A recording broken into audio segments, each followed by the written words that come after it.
The clock had just struck midnight when my parents decided to remind me what family really meant to them. My son Noah and I stood shivering on their front porch, clutching a small overnight bag, because we had come for what I thought would be one safe night under a roof that was supposed to feel like home. The city was colder than usual, a biting wind cutting through Noah's thin hoodie. He rubbed his little eyes, half asleep, clutching his worn-out stuffed bear. I had begged them earlier that evening to let us stay just one night because my landlord had suddenly locked us out, claiming he needed urgent repairs, and the nearest motel was booked. My father's voice came from behind the screen door, cold and dripping with disgust. "We're not running a shelter for strays," he barked, glaring at me like I was a stranger who'd just trespassed. My mother leaned on the doorframe, arms crossed, a smirk twisting her face. "You made your bed, sweetheart. Lie in it. Don't drag your mistakes to our doorstep. Please subscribe to our channel and tell us in comments from where are you watching this video?" I swallowed hard, trying to keep my voice steady. "It's just one night," I whispered, desperation leaking into every word. "Noah needs sleep. He's exhausted, please." That's when my father yanked the door open fully, his face a mask of contempt. He glanced down at my son, a 6-year-old boy barely keeping his eyes open, and spat out words that froze my blood. "Begging is all you're good for. Maybe you should teach your kid how to do it properly since you're both so pathetic." I flinched like he'd struck me. My hands shook as I pulled Noah closer, shielding him from the venom in their voices. "Dad, he's just a child." But before I could finish, my sister Claire appeared behind them, holding a mug of tea, grinning like this was entertainment. "This is priceless," she said with a laugh, taking a sip. "Your life's a train wreck, and you're dragging that poor boy with you. Honestly, I wouldn't let you in either." My father stepped out, shoved the overnight bag I had set on the porch back toward me with his foot, and hissed, "Street's open, isn't it? If you can't stand on your own 2 feet, maybe you and your brat deserve the cold." Then he slammed the door so hard it rattled the windows. Noah's little body trembled in my arms, his tears soaking my shirt as he whispered, "Mommy, what did we do wrong?" That question sliced through me deeper than any insult ever could. I knelt in the dark, hugging him tight, fighting back my own sobs because I couldn't let him see me break. "Nothing, baby," I whispered fiercely. "You did nothing wrong. They're the ones who don't know what love is." We sat on the curb for hours, the street lamps buzzing above us, every minute feeling like an eternity. Cars drove by without stopping. My phone had no messages, no one coming to help. The cold seeped into my bones, my mind swirling with memories, every slap, every cruel word growing up, every time they called me useless while I cooked their dinners, cleaned their house, tried so hard to earn even a scrap of affection, and now they had taken that cruelty and aimed it at my child. By dawn, I had made a silent vow. The days of begging them to see my worth were over.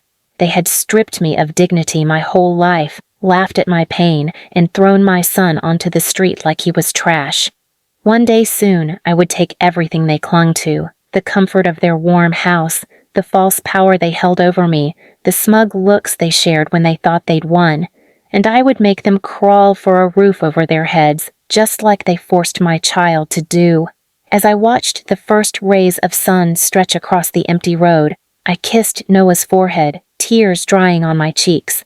"Mommy's got you now," I whispered, "and one day they'll understand what they did to us. One day they'll know what it's like to beg." The promise burned in my chest like fire. This time, I wasn't just a daughter they could break. I was a mother who would make sure they were left with nothing but the same cold, merciless darkness they had handed to us that night. The memory of that night clung to me like smoke, no matter how many days passed. Even when Noah finally fell asleep in the cramped room we rented from a kind stranger a week later, I lay awake listening to his soft breathing, my heart pounding with a mixture of grief, rage, and something new, a resolve so sharp it could cut through stone. For years, I had swallowed their cruelty. I had smiled through insults, endured their laughter when I cried, told myself they were still my parents, my family, and family was supposed to mean something. but standing on that curb at midnight with my son's small hand clutching mine, listening to his quiet, terrified sobs while my parents slept comfortably inside their house, something inside me had died that night, and something else had been born. I didn't want an apology anymore. I didn't even want love from them anymore. What I wanted was to watch the smug certainty melt off their faces. I wanted to take that house, the one they lorded over everyone, the symbol of their power and superiority, and turn it into a place they hated, a place that made them shiver the way Noah and I had on the street. They'd made my son beg for a roof. One day they would beg for one too.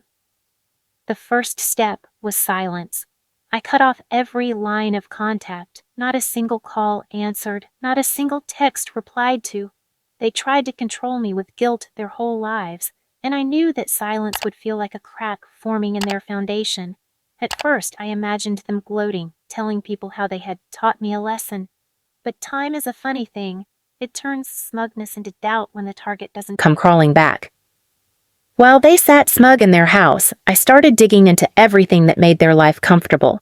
My father's social clubs where he bragged about being a strong provider.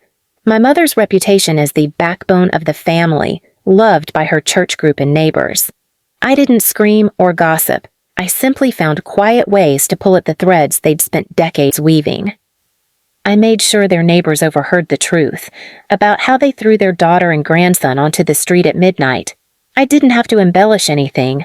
Just the bare facts were enough to make jaws drop and friendships cool.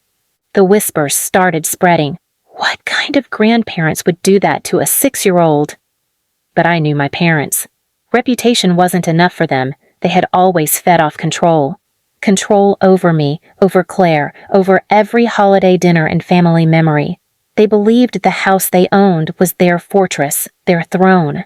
So I started with the house.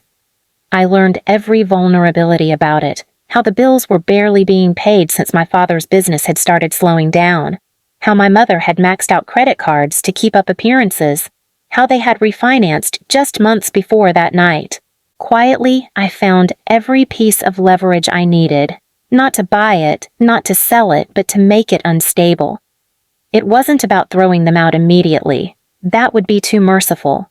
My goal was to make their comfort crumble beneath them, inch by inch, until the day came when their own pride turned to desperation, and they had to crawl for shelter just like they made my boy do. I started planting seeds of doubt in the right ears, hints that the house was built on debt, that my parents weren't as untouchable as they claimed.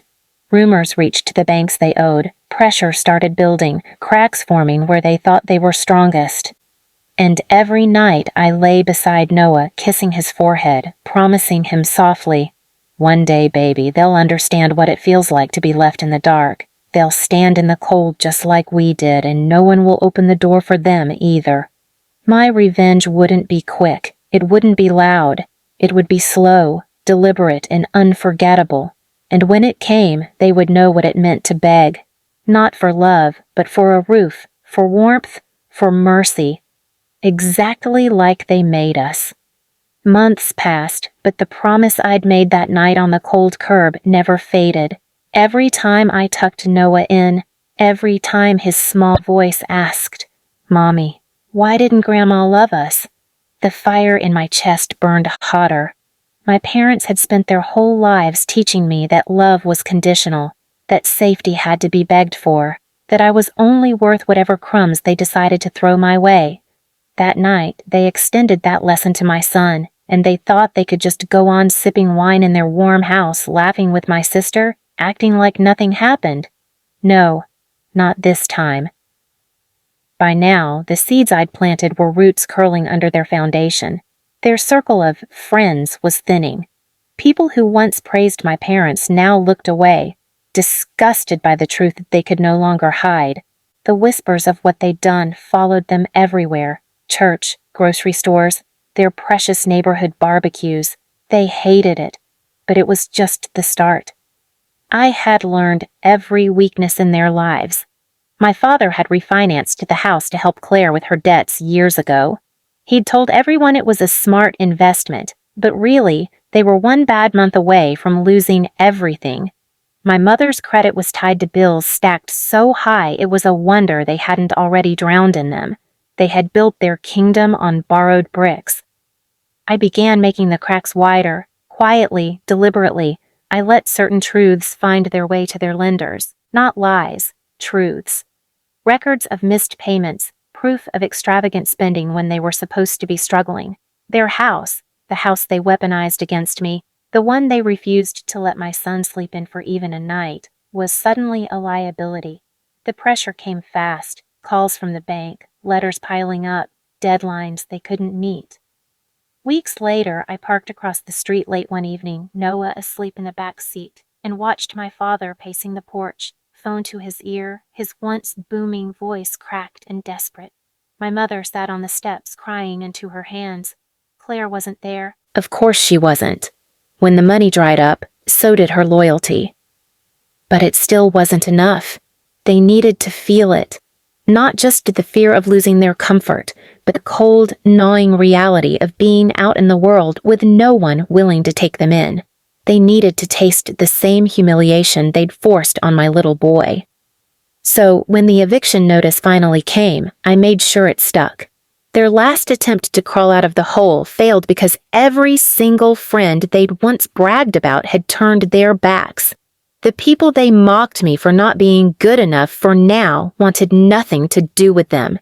Their perfect reputation had rotted away, leaving them friendless, unwanted, despised. The night they were forced out, I was there, standing under the streetlight, watching them drag suitcases down the driveway of the house they thought would always be theirs.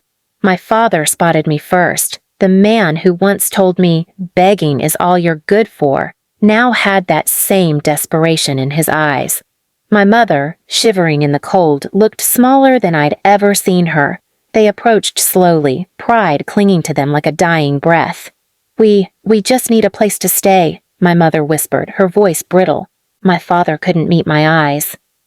For a moment, I thought of Noah's trembling little hands that night, the way he'd asked me what we did wrong, the fear in his voice as he begged for warmth his grandparents had denied him.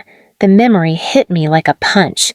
I stepped forward, staring them down, every ounce of pain they'd caused me and my son boiling to the surface. "You remember midnight?" I asked quietly. My father blinked, confused. My voice sharpened like glass. "You remember throwing my son onto the street, calling us beggars while you laughed? You remember telling me the street was open? Well, it still is." My mother's lips trembled. "We were wrong," she croaked. "We didn't mean it." "Wrong doesn't keep a child warm," I spat. "Wrong doesn't erase the sound of his crying that night. You wanted us to beg? Now it's your turn. Crawl for it."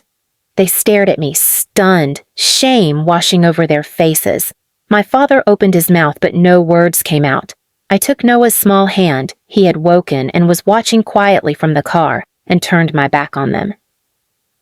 "We'll sleep just fine tonight," I said over my shoulder, "because I learned we don't need you. I hope the street feels familiar." And with that, I walked away, Noah's little fingers gripping mine, his head resting against my arm as if a weight had lifted from both of us. My parents stood there under the streetlight, homeless, powerless, their pride shattered, their comfort stripped bare. For years, they had made me crawl, beg, endure their cruelty in silence. That night, they finally learned what it was like to be thrown into the cold, desperate for mercy from someone who had none left to give. The difference was, I hadn't turned them into beggars. They had done it to themselves. Please subscribe to our channel and tell us in comments from where are you watching this video.